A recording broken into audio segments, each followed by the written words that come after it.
नमस्कार मंडळी, cook with क्रांती या माझ्या यूट्यूब चॅनलमध्ये तुमचं स्वागत आहे। आज मी तुमच्यासोबत अंडा करीची रेसिपी शेअर करणार आहे। तर चला आपण रेसिपीला सुरुवात करूया।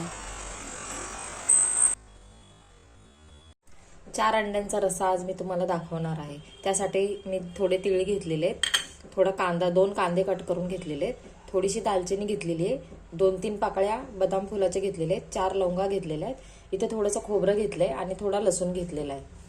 आता मी कढई गरम करायला ठेवलेली आहे। आपण आता मसाला भाजून घेऊया। ते गरम झालेल्या कढईमध्ये मी तीळ टाकलेले आहेत, त्याच्यामध्ये थोडेसे जिरे आपण टाकूया।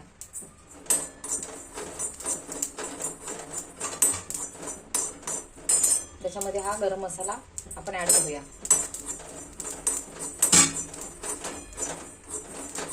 मी साईडला सगळं काढून घेत आहे।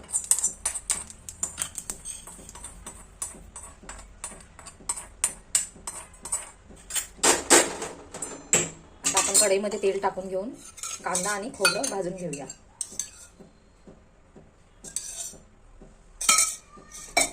गॅस थोडा मोठा करत आहे।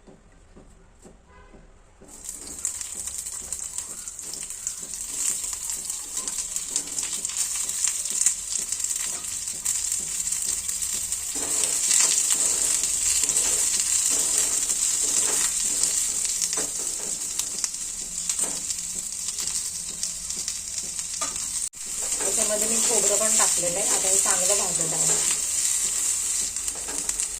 छान आता खरपूस असं कांदा खोबरं भाजून झालेलं आहे। आता हे थोडं थंड व्हायला ठेवूया।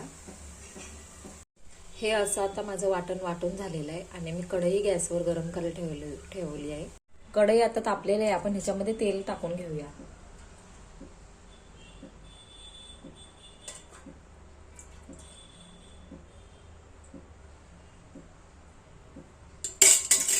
तेल गरम झालेले आहे, त्याच्यामध्ये मी हा लाल घाटी मसाला टाकत आहे।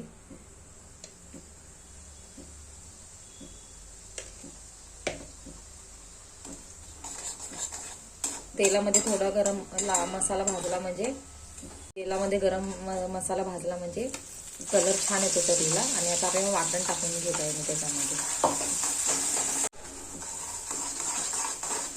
मसाला चांगला आता तेलामध्ये भाजून घ्यायचा, तेल सुटेपर्यंत।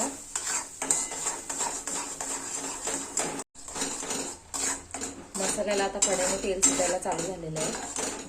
मी इथे दुसरीकडे पाणी गरम करायला ठेवलं होतं, तर आपण थोडं ह्याच्यामध्ये गरम पाणी टाकून घेऊया।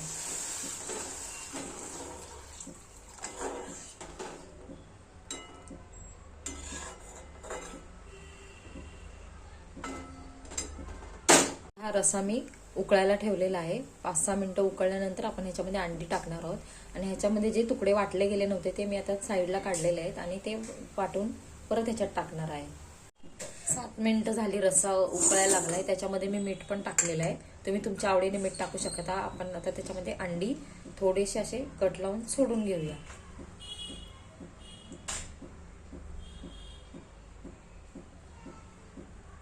आपला रस्सा आता छान उकळलेला आहे आणि त्याला तरी पण आलेली आहे। आता मी थोडीशी कोथिंबीर वरून टाकते।